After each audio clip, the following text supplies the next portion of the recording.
السلام علیکم ساتھیوں، کیسے ہیں؟ مجھے غمگین دیکھ کر بہروز خان نے وجہ پوچھی۔ میں نے کہا معلوم نہیں میرے ماں باپ کا کیا حال ہوگا۔ میں جس شہزادی کے واسطے گھر سے نکلا وہ مجھے مل گئی۔ اب یہی خواہش ہے کہ جلدی وطن پہنچوں اور ان کے قدموں کو چوموں۔ یہ سن کر بہروز خان نے کہا گھبرائیے نہیں، میں آپ دونوں کو حفاظت کے ساتھ وہاں تک پہنچا دوں گا۔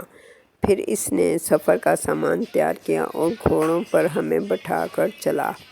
کچھ دن کے بعد میں اپنے ملک کی سرحد میں داخل ہوا۔ میں نے اپنے والد کو آنے کی خبر دی۔ وہ بہت خوش ہوئے اور سب درباریوں کو لے کر ہمارے استقبال کے لیے آئے۔ رستے میں دریا پڑتا تھا۔ وہ ایک کنارے پر کھڑے ہمارا انتظار کرنے لگے۔ میں نے اپنا گھوڑا دریا میں ڈالا اور دوسرے کنارے جا پہنچا۔ والد صاحب نے مجھے گلے لگایا۔ ادھر شہزادی بھی گھوڑے پر سوار دریا میں اتری۔ ابھی اس نے آدھا راستہ طے کیا تھا کہ اس کی گھوڑی بدکی گئی اور غوطہ کھا کر دریا میں ڈوب گئی۔ شہزادی کو بھی وہ اپنے ساتھ ہی لے ڈوبی۔ بہروز خان اسے بچانے کے لیے اپنے گھوڑا دریا میں ڈالا اور وہ بھی ڈوب گیا۔ بادشاہ سلامت نے بڑے بڑے ملاحوں اور غوطہ خوروں کو حکم دیا کہ دریا کی تہہ سے ان دونوں کو نکال لائیں۔ سارا دریا چھان مارا مگر نہ شہزادی ملی اور نہ ہی بہروز خان ملا۔ دریا میں شہزادی کی جدائی میں دیوانہ ہو گیا۔ ایک روز رات کو اسی دریا میں ڈوبنے کا ارادہ کیا کہ ایک نقاب پوش بزرگ آ پہنچے۔ میرا ہاتھ پکڑ لیا اور دلاسا دیا، پھر کہنے لگے کہ شہزادی اور بہروز خان زندہ ہے، تو اپنی جان مت کھو اور تو روم کی طرف چلا جا، وہاں تجھے اور فقیر بھی ملیں گے۔ جب تو ان سے ملے گا تو اپنی مراد کو پہنچے گا۔ یہ کہہ کر وہ غائب ہو گئے۔ میں چلتا چلتا آپ تک پہنچا۔ یہی میری کہانی تھی جو بادشاہ سلامت کو سنائی۔ بادشاہ آزاد بخش نے فقیر کو تسلی دی اور مدد کا وعدہ کیا۔ پھر اس نے جنوں کے سب سے بڑے بادشاہ شہبال سے سارا ماجرا کہا۔ اس نے دریائے کلزم کے بادشاہ کو بلوا بھیجا اور حقیقت دریافت کی۔ پہلے تو وہ سر جھکا کر چپ چاپ رہا۔ جب بادشاہ شہبال نے ڈانٹ ڈپٹ کی تو اس نے ہاتھ جوڑ کر کہنے لگا حقیقت یہ ہے کہ جب عجم کا بادشاہ اپنے بیٹے کا استقبال کے لیے درباریے لے کر آیا، میں اس روز سیر کے لیے نکلا تھا، اپنی سواری کھڑی کر کے یہ تماشا دیکھ رہا تھا۔ جب شہزادی گھوڑی پر سوار دریا میں اتری تو میری نظر اس پر پڑی۔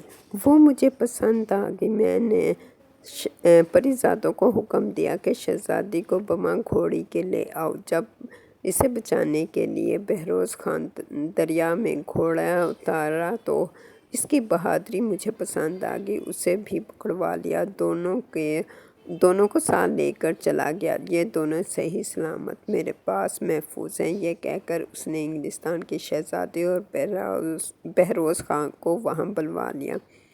تب ملک شہبال نے ایک روز نیک ساتھ دیکھ کر عجم کے شہزادے کی شادی انگلستان کی شہزادی سے کر دی، پھر بہت سارے تحفے دے کر انہیں رخصت کیا۔ البتہ بہروز خان بادشاہ آزاد بخش کے پاس ہی رک گیا۔ جب تیسرا فقیر اپنی کہانی سنانے کے بعد خاموشی سے بیٹھ گیا تو بادشاہ آزاد بخش نے چوتھے فقیر سے کہا مہربانی فرما کر آپ اپنا قصہ بیان کریں۔ بادشاہ کا اشارہ پاتے ہی چوتھے فقیر نے اس طرح اپنی داستان شروع کی۔ بادشاہ سلامت، میں ملک چین کا شہزادہ ہوں۔ چونکہ میں اپنے والد صاحب کی اکلوتی اولاد تھا اس لیے وہ مجھے بہت عزیز رکھتے تھے۔ دستور کے مطابق انہوں نے میری ہر طرح کی تعلیم اور تربیت کا نظام کیا ہوا تھا۔ ابھی میں 8 سال کا تھا کہ ابا حضور کی طبیعت خراب ہو گئی۔ ان کے بچنے کی کوئی امید باقی نہ رہی۔ اسی حالت میں انہوں نے اپنے چھوٹے بھائی یعنی میرے چچا جان کو بلوا بھیجا۔ جب وہ آئے تو میرے والد صاحب نے نہایت دھیمی اور کمزور آواز میں کہنا شروع کیا لگتا ہے کہ میں 1-2 دن کا مہمان ہوں، اب دنیا مجھ سے چھوٹی جانے والی ہے۔ میری ایک وصیت ہے اس پر ہر طرح سے عمل کرنا۔ اتنا کہہ کر وہ خاموش ہو گئے۔ ان کی آواز لڑکھڑا رہی تھی۔ جب بولنے کی کچھ طاقت آئی تو چچا سے انہوں نے کہا، میرا بچہ اب بھی کم سن ہے، لہٰذا حکومت کا سارا نظام تم سنبھال لینا۔ جب یہ بڑا ہو جائے تو تخت پر بٹھا دینا اور اپنی بیٹی کی شادی اس سے کر دینا۔ جیسا میں نے کہا ہے ویسے ہی کرنا۔ چچا جان نے سب کے سامنے اقرار کیا کہ ایسا ہی ہوگا۔ اس کے بعد والد صاحب وفات پا گئے۔ سلطنت کا سارا کام چچا جان نے سنبھال لیا۔ جب میں بڑا ہوا تو ان کی نیت بدل گئی۔ وہ خود بادشاہ بننا چاہتے تھے، لہٰذا انہوں نے مجھے جان سے مار دینے کا منصوبہ بنایا۔ اس کام کے لیے